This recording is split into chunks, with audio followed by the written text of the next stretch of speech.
What's up? How we doing, man? We usually talk over food. So next time we'll just record a podcast while eating food. Actually, let's totally do that. It'd be a lot of fun. I'm We'll go down. to Greasy Place or yeah, we always pick like I think the most unhealthy foods possible, but that's how we roll, I guess. Yeah. But healthy full. So that's really I what mean, matters. that's how often do we eat that stuff if it's not together? So Um, yeah, although I did go to Chick-fil-A last night because I was like, that sounds like something I should do to myself. Yeah, I have like really good shakes during the summer. So I don't know. Anyways, maybe I got to go try one. There's a data point should for me to go test. should. Well, if they have the peach shake, especially, that thing is to die for. It's Ah, amazing, but it's I'll only have to go get seasonal. them. Yep. So Should, my wife should. tomorrow, as we're recording this, it's her 40th birthday, and she's going to go bike 100 miles. And I'm Oh, supporting her in the car throughout the ride. I'm like, maybe I'll get a shake while she's out suffering and biking, and I'm eating a nice peach shake as she does that. this really is the thing you should do as a supportive husband. Yeah. Absolutely. Is she doing like a race or something, or is that a No, just just a a 100 challenge miles she just for wanted to fun? do, just to do it. Okay. Well, whatever floats your boat. Uh, Exactly. Speaking of floating your boat and doing hard things, let's talk about books. So you got a couple of them coming I out. do.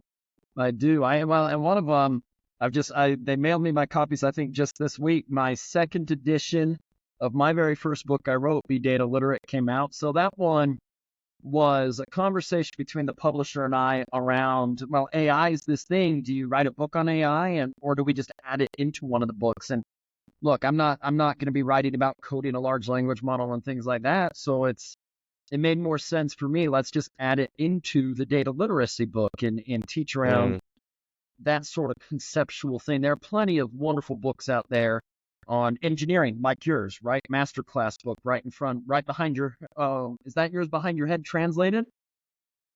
there's about 4 translations there Yep. from the original one. Yeah. And so yeah, but then your book is behind you too. So look at that. Yeah, I know. I've got The original is all my translated ones up there. But yeah, so we paused writing my fourth book and put some effort into adding AI into eData Literate, got that all done. And then we picked up writing again and finished off book number 4, which comes out in December. So dang. pretty excited about that one. I guess the people in the audience are always wondering, what's it like to write a book? Jordan Morrow, you've written a few books now. How do you write books? What's your process? Oh my goodness. Well, I think a key for me is I've found a good partner in my publisher and I'm hoping out, obviously I'll publish with you eventually too. And so I think you got to find the right partners out there that they see your vision, they see your plan, and you put it in. Now, what I would say too is you're probably just like me. We are authentically ourselves. And when I write a book, I write it how I'm going to write it. And Yeah. so that's a big process for me is when I have an idea, I give a proposal, you take feedback, don't get me wrong. But I remember in one of my books, I got pushback that I was having too many personal examples in there versus business examples. And personal examples are what resonate with non-data professionals. So I pushed back and I didn't change. But a formal process is you come up with your proposal, you design the book, you get all that together. I like to outline the book and outline it in pretty good detail because then it's easier to just check off. All right, here's my outline of what the book is going to be. Here it is. I send my chapters off. When edits need to be made, you edit it, then you go through it. But for me, one of the keys in writing a book is also not to edit it as you go. When I tell that to anybody who wants to write a Yeah. book, but you just write. You let the free flow go and then you edit. And because if you're editing every sentence, you and I could get caught up in, man, did I use that word right, this word right, versus you get all the knowledge out, and then you go through the edit.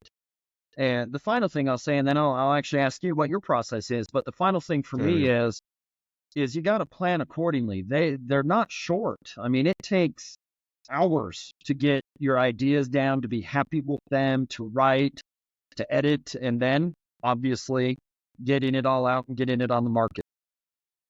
Yeah.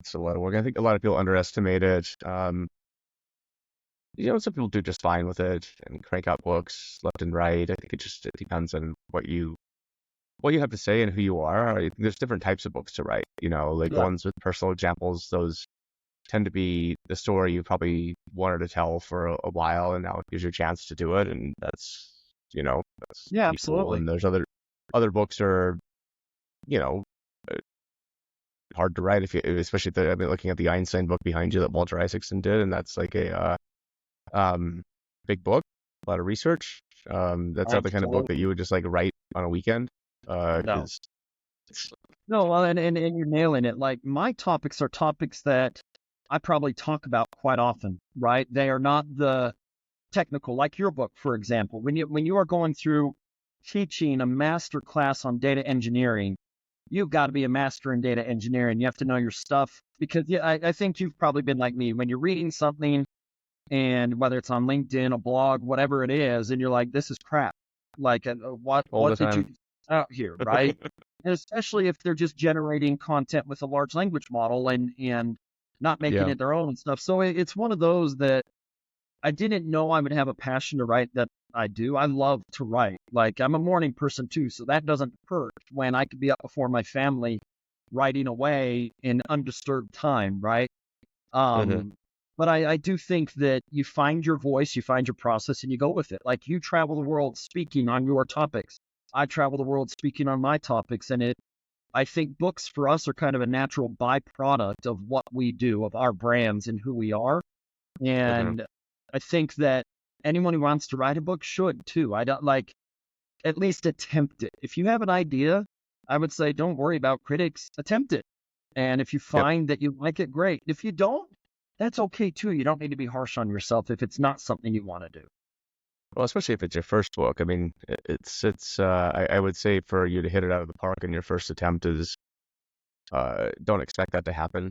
Um, you know, but everyone, I think you have to measure what success looks like to you as well when you're writing. I think for people like you and me, it's just a desire that this needs to exist. Whatever we're trying to write about needs to exist in book form, and that's just think it very innate, call it selfish desire to have that out there. But that's Yeah. that's see, it's yeah. There's a lot of angles I to like take it. one I thing think. you really said. I like that you said your first attempt, don't expect to knock it out of the park. A lot of people don't know. I actually started to self-write a book prior to being Be Data Literate coming out. And I was Mm, partnering with someone over. I think he lived in Singapore at the time. Our advisor was in Australia, and here I am in the States. It was probably you could just call it one heck of a mess because communication is hard with that distance and time zones, and it just fell by the wayside. And yep. the publisher was who reached out to me asking me if I wanted to write a book. Oh, And interesting. I don't know if that idea ever left my mind. Yeah, Bernard Marr, if you know Bernard, he was interviewing me. He was published by that publisher. They saw the video, I think, is what did it, and they reached out and said, "You want to write a book?" And That's that's very cool. lucky for me. And I've introduced people to the publisher, and they've gotten book deals. And I think that's having that network is also a good thing to do when you're writing books. Is work Oh, it's with hugely authors. important. I Yeah. mean, I think it helps steer your friends perhaps in a good direction. Like there are certain publishers I'd never Yep. suggest my friends work with. I'm not going to name names, but just yeah, either word gets around the industry of publishers that you want to avoid, or you have personal experience with publishers and you don't want to deal with them, and that's just how that's just business and so forth. And but it was interesting. I was talking to somebody the other day who actually loves working with one of the publishers I don't like, and I thought that was interesting. He's published several books with them, and I was like, okay, well, whatever floats your boat. So Yeah. it's a personal preference in terms of how you want to work and so forth. But yeah, it's so for you, it's like it sounds like you get up in the morning, you write books. Yeah. It's good. So Yeah. Well, and like for me, I went to lunch with a friend. What was it, yesterday or the day before? And he was talking to me. And one of the things that's big for me is I like to journal. So writing for me, like, and mm, write journal with my hand. I don't do voice. I don't type it. I write in a journal. I buy journals and I use them. And so I found something that I really like. So writing to me is almost like a hobby too. And so like book 5, I will probably start writing next year. And already have yep. some ideas around it. And or an idea, I shouldn't say ideas, an idea for it, spoke to my publisher, and they're like, yeah, that sounds good. And so you get to that point where you're like, to your point, right? There are publishers out there that no, I wouldn't work with. And you hear stories, and you and I think have similar personalities in some regard, and hence why you and I, when we talk about this, we know who we're not working with, right?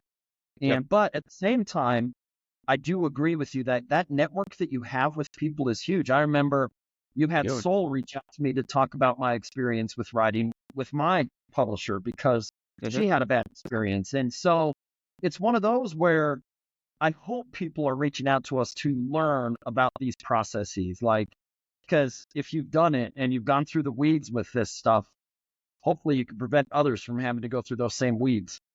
Oh yeah, and I think it leads to bigger and better things. Like, with her, she wrote her book, and she remember I reviewed her contract, just looking at one part of it where it was like, I think it was November. She's like, oh, I'm gonna have the book done by February 24th, I think it was, or something. And I was like, are they pushing you on this date? And she's like, no, that's what I put down. I was like, I don't think that you want to do this to yourself.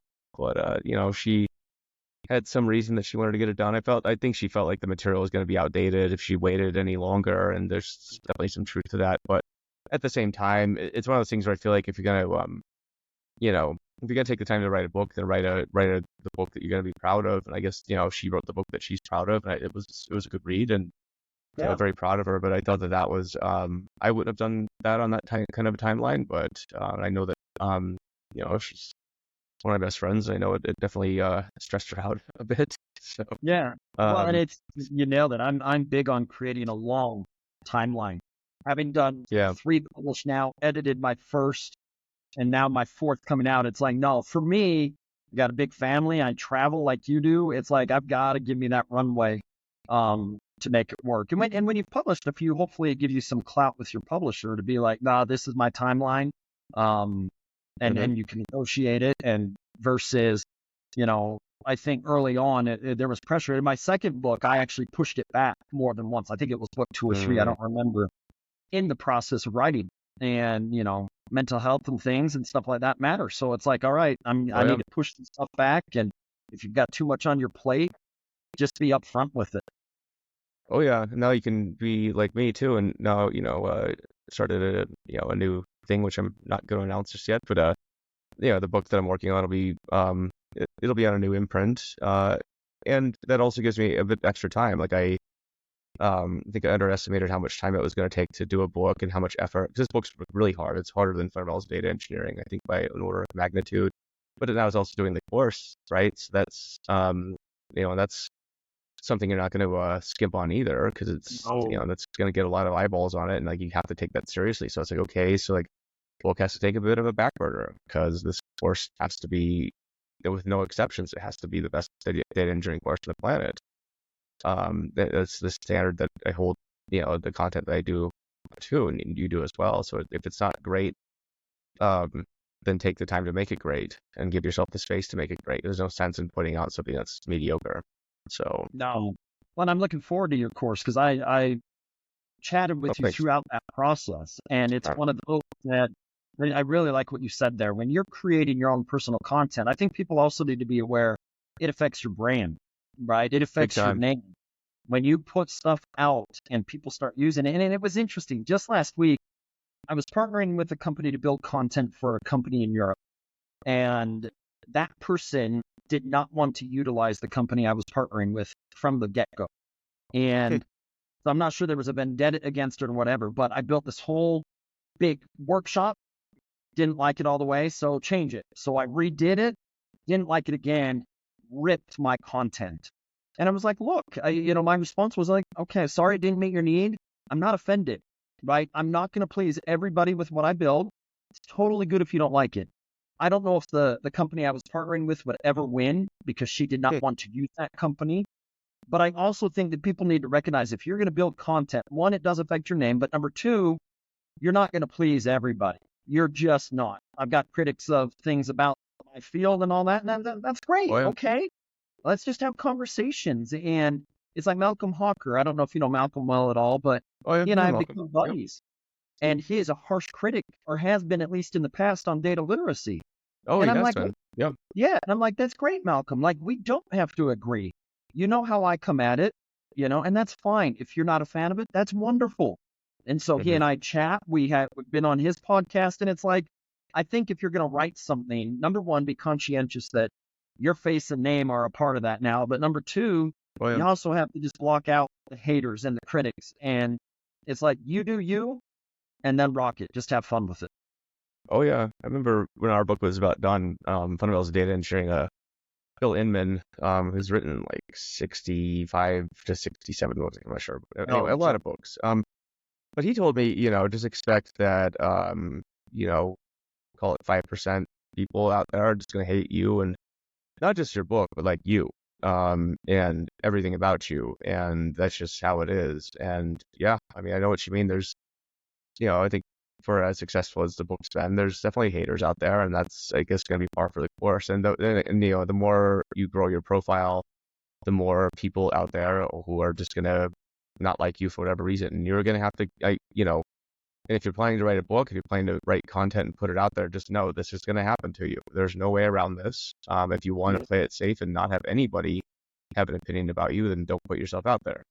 Um, Yeah. and Well, my then, TED talk or my TEDx talk I gave a few years ago, it's funny. One of the comments was like, what's with his hair? Right. I had my hair grown out or whatever. And I'm like, that's what you're critiquing. It's oh like dear, you don't respond to these people because what a waste of energy. But it's like you're just kind of like, that's what you're critiquing, like my haircut. I'm like, talk to me about the yeah. content. People project out different things, and it's just not. There's a funny comedian out there, Tom Segura. I don't know if you know Tom. Oh, I love Tom.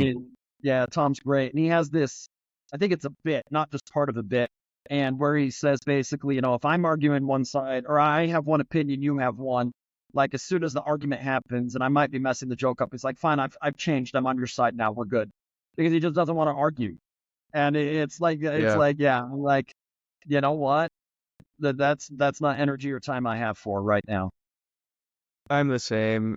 Or it's just one of those things where I just sort of leave a terse comment and just leave the conversation. Like some things are so idiotic. I'm just like, you know, yeah, I think it just depends. Like I had someone the other day make a meme that in response to me, and it was basically just, talked a bunch of crap on data engineering, and I was kind of like, well, that I think that more describes your day-to-day work. So have a nice day. Yeah, Um, yeah, just like yeah, whatever. Go F yourself. Um, but it's just how it is, and they just yeah, just leave the conversation at that point because it ain't worth yeah. it. But And don't let it. sometimes I think Don't. you do need to leave. Sometimes I feel like you do need to give the middle finger to some people though, just because it's Yeah, I mean, it's I the right remember a thing to do. prime example. You did a great job that one time, and you and I were talking about this, I think, when we went to lunch, where that person, I think, was asking you to help them with their day-to-day job or daily advice or something like that. And it's like, no, just go read the book. And they're like, no, what do I do here? And you're like, no, you need to read the book. And you handled it in this way that it's like how it should be. It's like, look, I can't spend my days giving out free advice to everybody that is asking, or else I don't have a Right. day job. I'm giving everything away for free. There was a podcast I was listening to, and the guest said he was invited to be on a podcast. Some guy saw him probably or whatever, and he said no. And the guy might have pushed it, and he showed the guy his phone, and his phone was completely free, no meetings. But his design, I think, was to be with his wife. And so he held that time sacred to say, no, I'm here to do this. I am Yeah. not here to do a podcast. And same thing. It's like, I understand people want to reach out for advice and help, but when your livelihood is at stake, it's like, I can't do it here. And then someone else asked here and someone else asked here. Read the book, practice, then maybe come ask me a question or two. That's why you write the book, because you're solving a Yeah. one-to-many problem. You're not doing consulting anymore. It's like I wrote the book that's here. You can go to this page. There's the advice. Yeah, I mean, it's interesting. Like, I've been very selfish with my time. I would say, like, I don't take meetings with people. I'll get lunch with people like yourself who I want to go hang out with. But, like, as a general rule, if you look at my calendar, it's blank. And this is something I had to learn to do because I think if you give in to a lot of demands on your time, um, unless there's something that you're going to get out of it too, and it's worth you giving up that time, you can either handle it through email or just ignore the request. And again, it might sound like a flippant thing to say, but I think this is how you become successful and build things, is you have to understand where you're going to be effective and use your time wisely. And if for people like us that's writing books or giving talks or things that are going to move the needle, great. If it's taking a meeting just to give advice to somebody, that's very much a one-sided transaction. Yeah. And I think you got to recognize that doesn't really benefit you. It benefits the other person greatly, but you're not a charity. So in times of one thing, you don't get Yeah. back. No, So and it's that's it. one of those where I think one of the reasons we burn out and maybe aren't as happy is we do give away too much of our time. Like Yeah. different stories. Eliud Kipchoge is that runner who broke the 2-hour marathon. And I don't remember the exact context of the question, but maybe it was, how did you do that? Or how do you accomplish all that you've done? Like Michael Jordan of marathon running, and he said a lot of vitamin N or something like that, and that stands for no. It Yeah. means you say no to things. And if you have goals and objectives you want to achieve, like for me, getting up early to write a book, I'm saying no to extra sleep on that day because that's my Hmm. goal. My target is to get that book out. And I think people need to learn that. They need to know is a wonderful word. It's a hard word, but to your point, once you learn how to do it, you're in a better spot. Way better spot.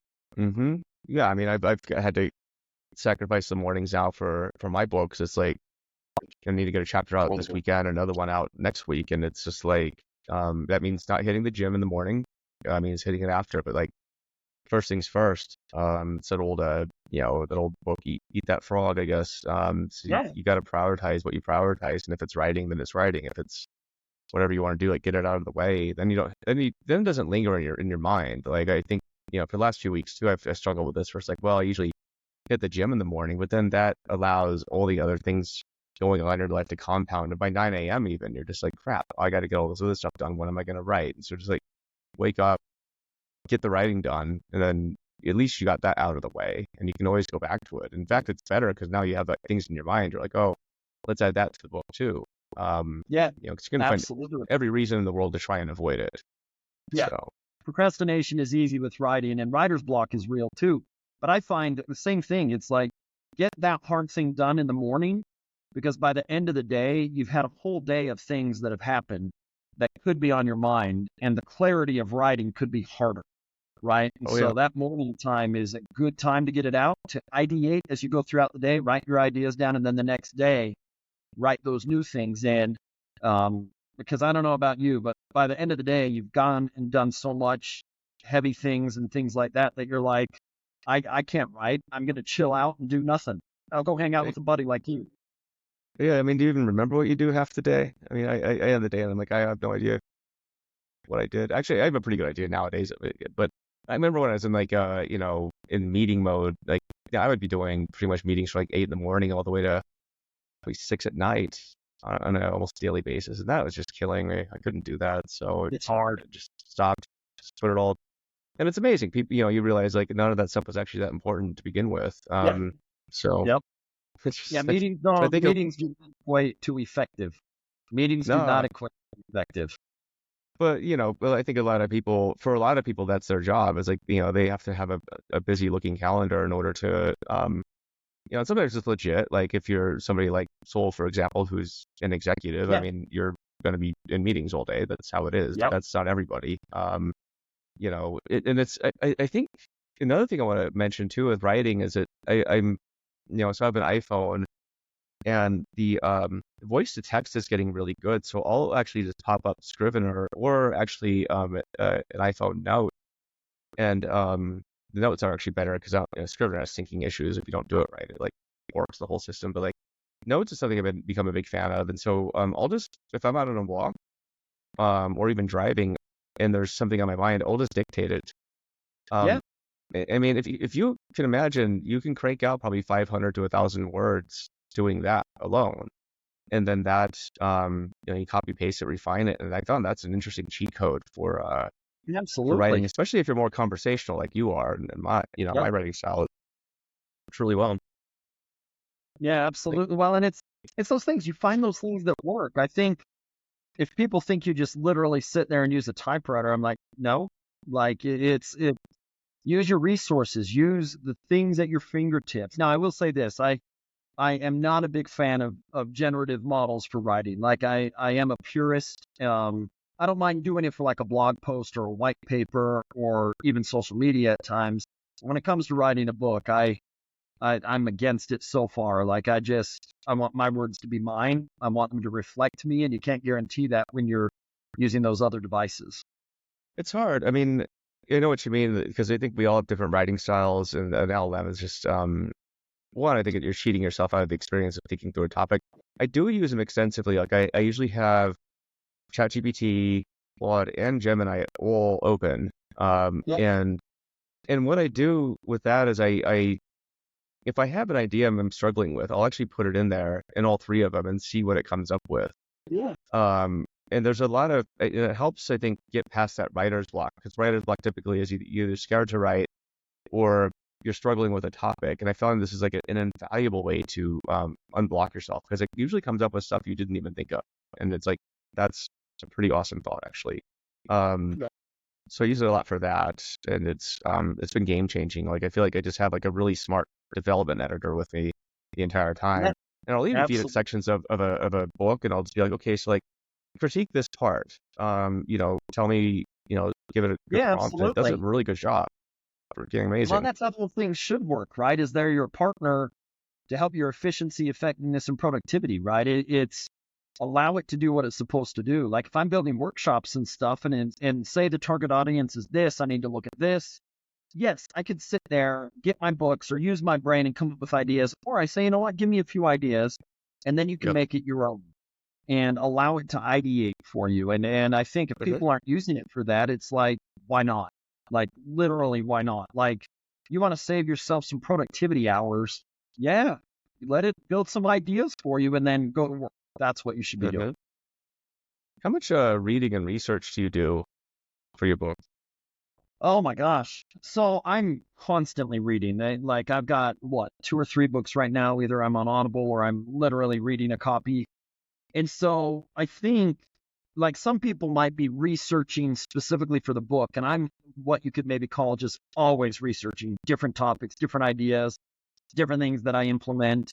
Um, and so for me, it's ongoing. And when I'm writing, like finding good examples or finding good definitions, stuff like Mm, that, yeah, when that ongoing, you're doing that throughout the process. But in the meanwhile, I'm always listening to books, I'm reading books, studying different things, creating new ideas in the mind, and then putting that on paper per se in the ways that you like.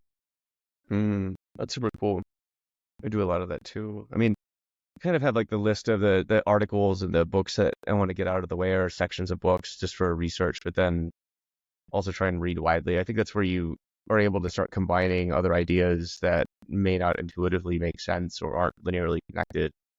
But the only way to do that is expose yourself to ideas that, you know, you probably haven't seen before. Like, you bring up Yeah, the marathon example, right? Like that's a perfect example of like, that has absolutely nothing to do with anything that we do. But yeah, it seems to have everything to do with what we do. yeah. So, Well, and I like how you said it. Like allow the cross ideation to occur. Right? You could take your technical expertise with engineering, combine that with one I'm reading now called the Summit Mindset, and conquer hmm, and get into the top of the mountain. And a person could say, all right, I could do a LinkedIn post that says, I'm reading the Summit Mindset. Engineering is not my strength, but I can combine the determination to get to a summit with the determination to learn engineering, and boom. But that doesn't happen necessarily, I would say, unless you are cross learning and creating this cross validation and ideation through different books. And to your point, I like how you said you're depriving yourself of the experience, and because mhm. that sort of thing, it creates social media posts. It creates these ideas that you share out there. It creates fun discussions with people. And if we can't do that, then it's kind of like, man, this is a boring conversation. Like if we Oh, have super nothing, boring. yeah, like I would rather combine all this weird stuff. Like I think the first time we ever ate, maybe we were talking about your electric bikes and you getting around on the electric bikes and the efficiency that Yeah. was creating. And it's like, yeah, I can see this. Like just an idea that never, I don't know if I've ever talked to anyone about. Then we talk and it's like, I can see that. Oh yeah, I think we were at Siegfried's, this Excellent. nice German restaurant in downtown Salt Lake Another City. one of Actually, those super healthy ones. Everything zero we gotta go calories. back there. That place is Yes, good. we do. I get some Spätzle, you know it. Absolutely. Yeah. So on your latest book, the second edition, what's it about? So, well, Be Data Literate was like putting my ideas of data literacy down and then adding AI into the picture. Like it Okay. becomes, for the majority of people, think about how they use. We just described using AI, right? And I hope what I have conveyed in there is this idea that you don't need to write a large language model. I don't even need you to know exactly how an LLM works or RAG works or any of that. Can you prompt it well? Can you evaluate that prompt and utilize what it's given you and then make decisions with it? To your point, when you're writing, you might throw it in there and say, give me some ideas on this. Do you then know how to execute upon it? And so that it's not everyone needs to be an AI engineer. Not everyone needs to be a data Mm, scientist. And I hope this book conveys that out to people. And then the fourth book is an interesting one. It's the reverse. My first three are more either for the individual or the organization, maybe from a non-data professional perspective. I guess book two could be targeted at CDOs. My fourth book reverses it. And I wrote a business interesting. 101. I wrote business 101 for the data professional, right? You don't need to go Mm, back to business school. You don't need to do that. Or what are some things that you can learn as a data professional to help you be more successful in business? Because I think some of them struggle. They don't know what key business concepts mean. Maybe they don't know key business principles. They don't utilize the power of networking in the business to get to know the business better. And so hopefully that one takes off. I think that one that's gonna be possesses some good. pretty, yeah, I think that one could be pretty valuable for the data professional. And you don't have to go spend a fortune getting business certificates or degrees. Buy the book and then network and get business mentors so that you can learn to apply data to business better. Are you gonna have a course on that too? So it's tempting, isn't it? Like it's very tempting because to your point, you take the sections out of this book.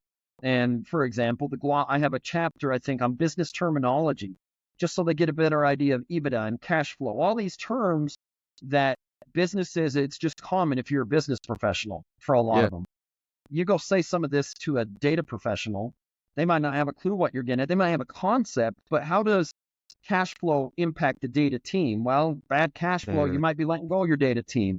Or better yet, how can the data team help cash flow get better? And hmm so imagine teaching these principles and doing a series of workshops or courses on it. Pretty valuable for data professionals to jump into without, again, having to go back to school. Yeah. Yeah. That's super valuable. I'll have to You do should another you should have podcast about seen me. that. I'll make the funny story of that one was I went out to West Point in June, and I think it's when I flew home. I spent from the flight home with the layover, was it like 6 hours just kind of almost straight plane or airport plane maybe, and just got it boom out of the way. That was my editing. That was like the kind of the final stuff, and then we did some more. But Mm, when you get the flow, I'm sure you've been there. When you get in the flow, you don't want to be bugged, you don't want to be disturbed, you just go with it. that's one of the reasons they don't have meetings is that's Yeah, if you find yourself in the flow, then it's kind of like you should if there's an obstacle in the way, then remove it. then yeah. Because yeah, I think flow is one of these things where I mean, you and I get paid to create things with our ideas, and I think you need to give yourself enough runway to if you do find yourself in that flow state, you just go with it and see where it Yeah. goes. Like having that, even planes are surprisingly a good place to do your writing, and same with airports, because it's just for a lot of reasons. You go hang out in the lounge, get Yep. some food and What coffee, do your thing. I can't remember the last time I finished a full movie on a plane, and I travel. Like I do hmm not remember the last time. I might have music on in my headphones, and then it's just head down, and or if it's a night flight, I'm sleeping. It's like use those moments. Like when I'm with my family, unless it's those mornings, I don't want to take that much time away. So you find Yeah. how you schedule, you structure, you bucket it, and you're exactly right. I was talking to my boss yesterday, Wednesday. Like when I travel, man, I can get good work done because it's just you. It's just giving you that hmm isolation, giving you that, to your point, getting in a groove and getting into flow, and then boom, get it done. So you're not like hardcore, and what do they call it, raw dogging, where you're on a flight and you just stare at the map the entire time and don't Oh, do geez, anything no, else. no. Like, and then like I've got a flight coming up that's like what 14, 15 hours. I'm like, I'm good. I'm staring at that map. Heck no, man. Give me my melatonin or Benadryl. Let me go to sleep. And It's no, up to like South Africa, right? That's a that long, was just South long Africa.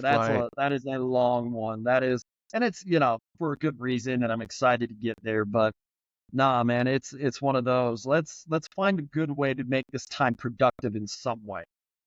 Yeah. Well, sick. Let's do another podcast when your next book's out.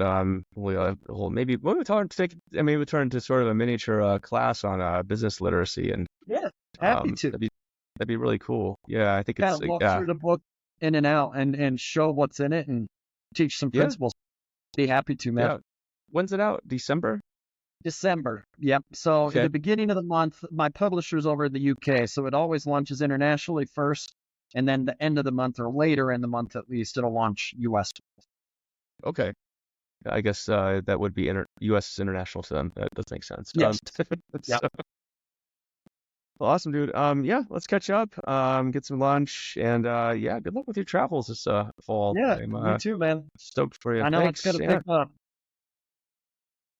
we enjoyed our summer here, and now we're off. Yes, Jordan and Now I we're do live off in the on the same road again. city, and yeah, I think the last time I saw Absolutely. you, well, we saw each other at lunch, and then before that, I saw you in the Delta Lounge of all places because we were off Yeah. to go somewhere. So Just hanging out before we were going somewhere. it 100%. is what it is. Well, cool, Yep. dude. Let's get lunch soon before craziness picks up. And yeah, good luck and congrats on the second edition, by the way. It's awesome. Thank you much. So, Thanks for having me and bringing me on. anytime.